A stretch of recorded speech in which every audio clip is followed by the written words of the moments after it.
Army जवान हमारे रिहा हो गए हैं। अब आगे की कार्रवाई क्या होगी? जो जितेंद्र देसाई उनके साथ क्या होगा? वर्दी खराब नहीं ना है जी, वो तो वर्दी वाले खराब है। और जितेंद्र को तो बहुत सारा सजा मिल गया है। तो जितेंद्र सिंह ने गलत किया, उसका पनिशमेंट उसी तरीके से होना चाहिए जिस तरीके से आर्मी के साथ वो किया। लोगों का डिमांड है कि सलाखों के पीछे होना चाहिए। निश्चित रूप से जाना है जी।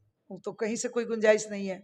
जय हिंद, आप देखना शुरू कर चुके हैं निडर न्यूज और मैं हूं अमजद। अभी मैं मौजूद हूं चंपारण के कैसे शेरनी के पास, जो आजकल काफी सोशल मीडिया में विख्यात है। कोई इन्हें जो है लेडी सिंघम कह रहा है, तो कोई झांसी की रानी, तो कोई चंपारण की शेरनी कह रहा है। हालांकि वहीं पूर्णिमा भारती है जो आर्मी जवान राधा मोहन को 10 से 12 दिनों तक धरना प्रदर्शन में बैठ के आखिरकार उनकी रिहाई करा के ही दम ली। और आप सभी जानते हैं कि किस प्रकार से आर्मी जवान की रिहाई हो चुकी है। दूल्हे की तरह उन्हें हाथी पे बैठा के ढोल नगारों के साथ उनको बाहर निकाला गया। फिलहाल मेरे साथ पूर्णिमा भारती जी हैं, इनसे हम बात करेंगे कि अब ये क्या कहना चाहती है। ये बताइए, आर्मी जवान हमारे रिहा हो गए हैं, अब आगे की कार्रवाई क्या होगी? जो जितेंद्र देसाई उनके साथ क्या होगा? देखिए, जितेंद्र देसाई हैं जो किए गलती बहुत ज़्यादा हो चुका है। और हमारे एसपी साहब को बहुत बहुत धन्यवाद। हमारे रक्सौल के थाना प्रभारी भी इसमें बेल करवाने में अपने सारे ताकत को लगा रखे थे। तो मैं कहीं ना कहीं कहूंगी कि एक वर्दी के चलते सारा वर्दी खराब नहीं हुआ। वर्दी खराब नहीं ना है जी, वो तो वर्दी वाले खराब, वर्दी वाले खराब, जो वर्दी के आड़ में तो गुंडागर्दी करते हैं। उनके लिए वही प्रशासन के द्वारा इतना चटपट हमारे पक्ष में काम कर चार्जशीट देना, डायरी देना और दफा को हटाना, गलत तरीके का जो केस था, कहीं ना कहीं सब लोग कंप्रोमाइज में चला गया है, कंप्रोमाइज लग चुका है। और जितेंद्र को तो बहुत सारा सजा मिल गया है। आगे मैं क्या कहूँ, अगर कुछ ज्यादा कहूंगी तो उनके भी बाल बच्चे परिवार हैं। तो अगर ईश्वर के लाठी में आवाज नहीं होती है, हमको तो लग रहा है कि बहुत ज्यादा ही सजा मिल गया। आगे और क्या मिल सकता है, क्योंकि वीडियो वायरल है तो बहुत कुछ नजरअंदाज इसमें नहीं किया जा सकता। आर्मी के सम्मान के साथ इस तरह किया गया। आर्मी के सम्मान के साथ जिस शहर में उनकी अपमान हुई थी, उस शहर में मैंने एक दिन कैंडल मार्च किया और इस शहर का सम्मान बढ़ाने के लिए, चूंकि हमारे शहर को लोग गाली दे रहे थे।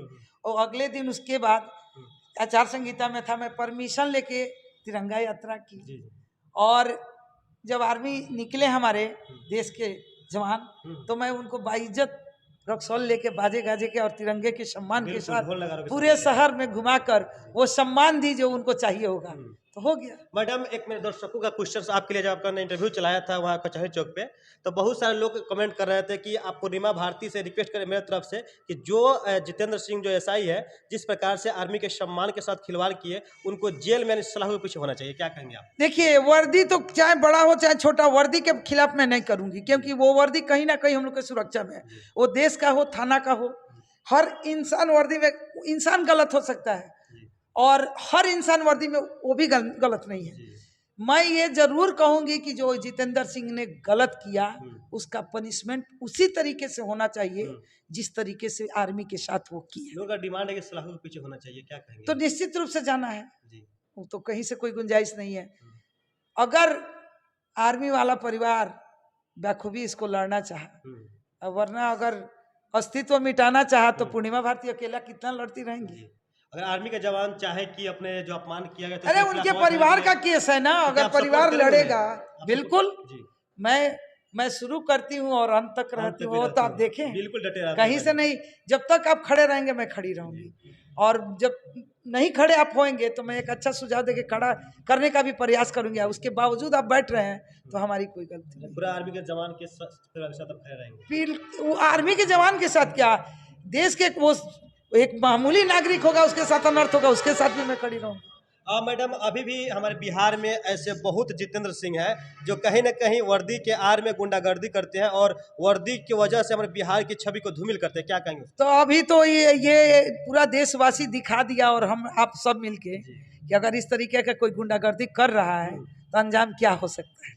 इसलिए हमको तो नहीं लग रहा है कि अब ऐसा कोई करने जा रहे हैं। कुछ लोग और हमारे रक्सौल प्रशासन को भी हम देख रहे हैं काफी सुधार हुआ है।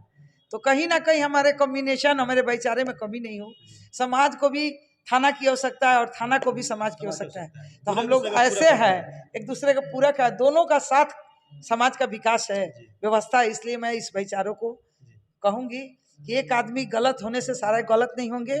और एसपी साहब जिस तरीके से इस पे बहुत जल्दी आर्मी को न्याय दिलाने की, एक उन्हीं का थाना का एक स्टाफ के द्वारा गलती किया जा रहा है और उन लोगों के द्वारा इतना सपोर्ट, तो आप क्या कर सकते हैं। तो कहीं ना कहीं प्रशासन का ही सहयोग हम लोग को आगे निकालेगा। हाँ, और निकाला है कि बिहार के और भी जितेंद्र जैसा अधिकारी जो है कहीं ना कहीं नहीं, अब नहीं करेगा, नहीं बिल्कुल हमारे एसपी साहब ने 2 घंटा में जो सस्पेंड किया उसके लिए मैं शुक्रगुजार हूँ। अपने जिला कप्तान को सैल्यूट है मेरा। और हमको लग रहा है कि हमारे एसपी ने जो रक्सौल के लिए तुरंत जो निर्णय लिया विलम्ब, ये पूरे बिहार के नहीं पूरे देश की सुरक्षा व्यवस्था, शांति व्यवस्था और प्रशासन की व्यवस्था बदलेगी। क्योंकि देखा है कि देश 1 मिनट में जागरूक हुआ और आर्मी राधा मोहन को न्याय मिला। तो कहीं ना कहीं ये सब किसी के लिए एक शुभ संदेश है। सुधर जाइए वरना क्या होगा अंजाम। फिलहाल मेरे साथ पूर्णिमा भारती जी थी, जो आजकल चंपारण की शेरनी और लेडी सिंघम के नाम से विख्यात है। हालांकि आप इनके विचारों के बारे में क्या कुछ कहना चाहते हैं कमेंट में बता दीजिएगा। और इसी तरह से अपडेट पाने के लिए बने रहिए न्यूज़ के साथ। बहुत बहुत धन्यवाद। जय हिंद।